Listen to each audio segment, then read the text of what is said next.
Sindaco Nicosia, lei ha governato per quasi 2 mandati, adesso come sta Vittoria? Vittoria sta, come moltissime altre città siciliane e italiane, male. Siamo dimenticati e trascurati dai governi nazionali e regionali, siamo massacrati a livello economico-finanziario, non abbiamo i fondi e la liquidità per poter fare le manutenzioni ordinarie e nonostante questo combattiamo. Siamo una delle poche città che ha cartelloni culturali interessanti, che propone stagioni di teatro aperto, teatro contemporaneo, di teatro di prosa. Vittoria sperimenta con mostre d'arte, fra poco il Festival Jazz. Siamo fra le poche città che abbiamo cantieri aperti come l'ex Ferrotel, la ristrutturazione di 2 beni confiscati alla mafia, la realizzazione di un piccolo palazzetto per lo sport alle Maia e tante altre piccole attività che stiamo facendo con i fondi per il fotovoltaico. Una delle poche città che ancora insegue i bandi pubblici, anche se sono lentissimi e stanno uscendo col contagocce, però proprio ieri ci è arrivata la notizia del finanziamento per 1,5 milioni di euro di un importante edificio storico scolastico e abbiamo presentato 3 progetti per le nostre scuole a bando. Abbiamo in corso il finanziamento per il depuratore di Scoglitti e per la fognatura a tutta la parte di Scoglitti che è cresciuta abusivamente, non aveva fogne, e quindi 8 milioni di euro che arriveranno in città e siamo fra i pochi comuni in Italia che ha presentato i progetti alla scadenza data dal CIPE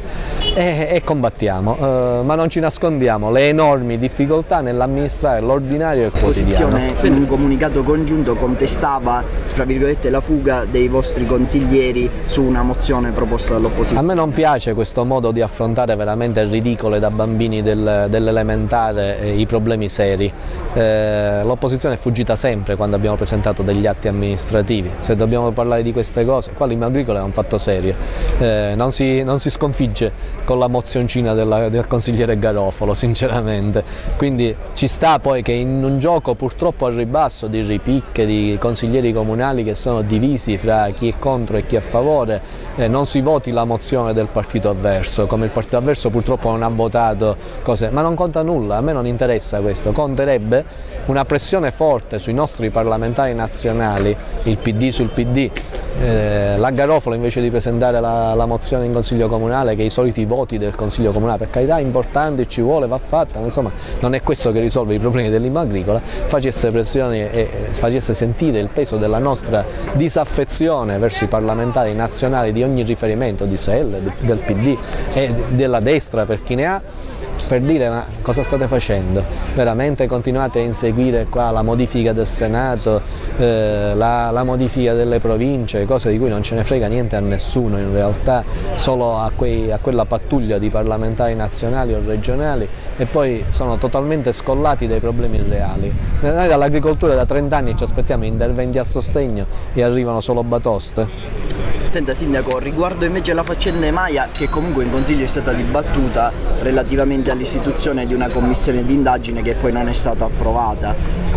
si farà comunque chiarezza su che cosa è successo in questo? Ma certo, il primo punto di chiarezza è non fare la commissione di indagine, perché non mi pare che i consiglieri comunali siano i portatori della chiarezza né della trasparenza assoluta. Ognuno è portatore di un piccolo interesse politico o di un piccolo interesse di opposizione o di maggioranza, quindi non mi pare che mai una commissione di indagine comunale abbia risolto, abbia affrontato, abbia fatto chiarezza su queste cose. Quindi il primo elemento di chiarezza è proprio quello: non fare inficiare da discussioni partitocratiche, perché rappresentano i partiti i consiglieri comunali, non mi pare che si possano dissociare da ciò, anzi sono l'emblema preciso dei partiti. Non mi pare che una discussione seria su quali sono i guasti delle Maia e come provare a risolverli si possa essere fatta solo ed esclusivamente nella logica dell'avversione partitica. È importante invece che il commissariamento che ho disposto, le relazioni che mi stanno facendo 2 professionisti che non sono politicizzati, il dirigente del bilancio e un professionista esterno chiamato in qualità di direttore, il dottor Di Blasi, che non mi pare possa essere accusato di simpatie per la mia parte politica o per la mia persona, tutt'altro. Quindi appunto 2 figure esterne, tecniche, che stanno cercando di affrontare con dovizia di particolari tutta la questione, che potrebbe risolversi facilmente dal punto di vista politico nel fallimento di tutte le fiere d'Italia e soprattutto delle fiere siciliane. Quindi la prima risposta, la più logica, la più facile è questa: basta guardare la realtà. Hanno chiuso fiere come Palermo, come Messina, con milioni di euro di sostentamenti pubblici. La Fiere Maya, che non ha avuto mai un euro dalla Regione, dalla Camera di Commercio, qualche piccolo contributo modestissimo, ancora è lì, con le sue difficoltà economiche, con il patrimonio che ha, ma anche con i debiti che ha, con tanti crediti da esigere presso espositori che non hanno pagato e che oggi andarli ad aggredire in un periodo di crisi, vi rendete conto che probabilmente 9 su 10 non si ottiene quello che è il proprio credito, con un patrimonio che potrebbe essere vivace e positivo se si riscuotessero i crediti di aziende in difficoltà, ma che in realtà continua a pagare lo stipendio e quindi a dare lavoro a 8 persone, continua ad aprire i propri cancelli perché per l'estate ci sarà la Fiere Maya, per novembre ci sarà la Fiere Maya, c'è un piano di rivisitazione perché ecco, dobbiamo aiutare la Fiere Maya a non chiudere come hanno fatto fiere più prestigiose. Sindaco, la raccolta differenziata è stato un altro tema che è stato affrontato. Quello è un fallimento. Quello è un fallimento. Ma è un suo cruccio? Perché... Sì, è un mio chiodo fisso da questo punto di vista, perché non mi piace innanzitutto fallire, ma soprattutto su un tema come la raccolta differenziata. Avevamo pensato e sperato che il piano presentato all'epoca dal tecnico del lato che l'ha redatto e poi convalidato ovviamente e validato da noi, fosse veritiero su quel 25% di raccolta differenziata che prometteva, che metteva a bando e che si potesse recuperare con gli strumenti previsti nel bando. Purtroppo poi nell'applicazione pratica abbiamo visto che con quel tipo di raccolta differenziata oltre il 5 e il 6% non si va. C'è una città che ancora non scommette sulla raccolta differenziata, non si evolve, da parte nostra c'è stata scarsa propaganda e scarsa promozione, ma in ogni caso io sono assolutamente convinto che il metodo va totalmente cambiato, bisogna fare le isole a punti e il porta a porta, non si può fare con la spontaneità del cittadino perché la città di Vittoria ha dimostrato di non reagire da questo punto di vista e quindi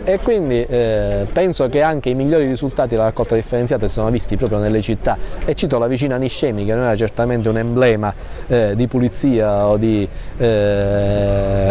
coscienza civica, però da questo punto di vista ha fatto passi da gigante, ma l'ha fatto con il porta a porta, quindi ho dato mandato agli uffici non solo di predisporre una variante all'attuale bando che preveda, se reperiranno le risorse economiche, almeno un quartiere della città di Vittoria popoloso di circa 11.000 abitanti, quindi una città, di effettuare il porta a porta e se non dovessero fare in tempo comunque poi nel prossimo bando che dovrà essere emanato perché l'attuale servizio scade a ottobre, dovrà essere emanato tra poco, predisposto e emanato tra poco, la possibilità di prevedere il porta a porta anziché quello che è previsto nell'attuale bando. Senta Sindaco, il risultato che più la inorgoglisce in questi anni da Sindaco è magari quello che forse sarà la differenziata che invece la rende meno, diciamo, soddisfatto. Allora, partiamo da quelli più brutti che forse sono i migliori, i più facili da individuare. Sicuramente la raccolta differenziata che ancora non resta un qualcosa che non si conclude, ma non si avvia neanche seriamente, le difficoltà nelle manutenzioni, nell'ordinario. Quello che per me è insopportabile e difficile da digerire è questa difficoltà di intervento nel quotidiano. Poi le spiegazioni ci sono, ma se devo soltanto spiegare e giustificare, giustificazioni ne troviamo tantissime, appunto l'assenza di liquidità, l'impossibilità di assumere dipendenti operai perché ormai c'è il vincolo della non assunzione, la difficoltà e la farraginosità di procedure per affidare le gare per cui passano 4 mesi e quando c'è una perdita idrica non puoi aspettare 4 mesi tra bando di gara, selezione, contratto, documentazione alla prefettura eccetera, no? Quindi le giustificazioni ci sono ma non mi interessa giustificare, sicuramente non abbiamo trovato i rimedi adatti per essere più efficaci e più efficienti sull'ordinario, sulla riparazione nelle scuole, nelle strade e nelle perdite idriche.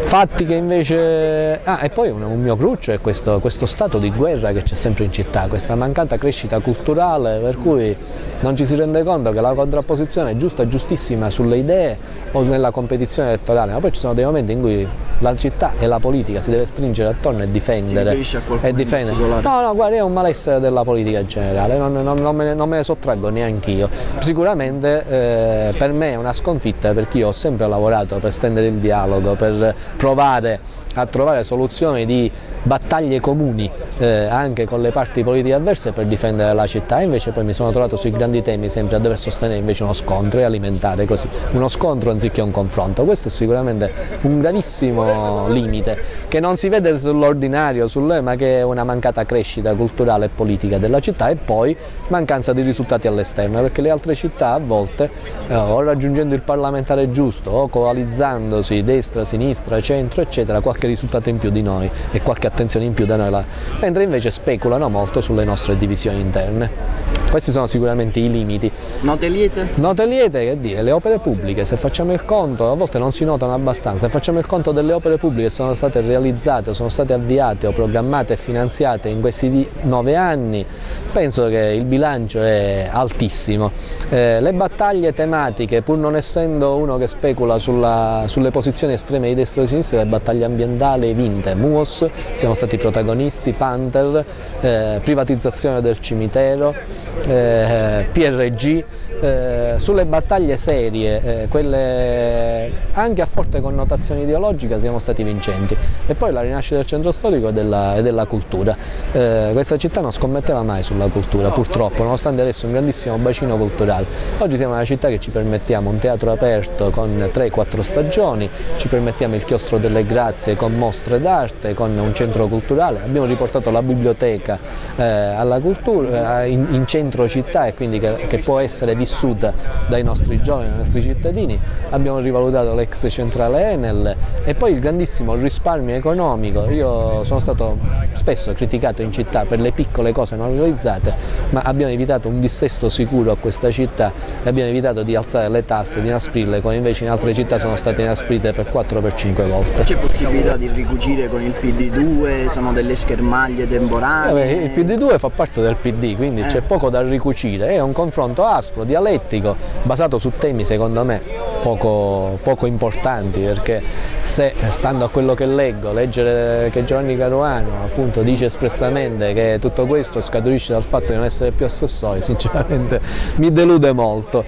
Voglio sperare che le ragioni ci siano e siano anche altre, quelle di avere un nuovo protagonismo, ma siccome sono all'interno del PD e poi siccome il Partito Democratico appunto è così grande che può avere più espressioni, più valutazioni, si stanno accorpando anche gente che veniva dai Cuffariani e dai Lombardiani, che io vedo come cosa negativa purtroppo, ma dico c'è tutto questo, ci sta anche che ci siano varie anime del PD, varie sensibilità, e che se tutto questo porta a un confronto dialettico ma che porta a una crescita, che ben venga.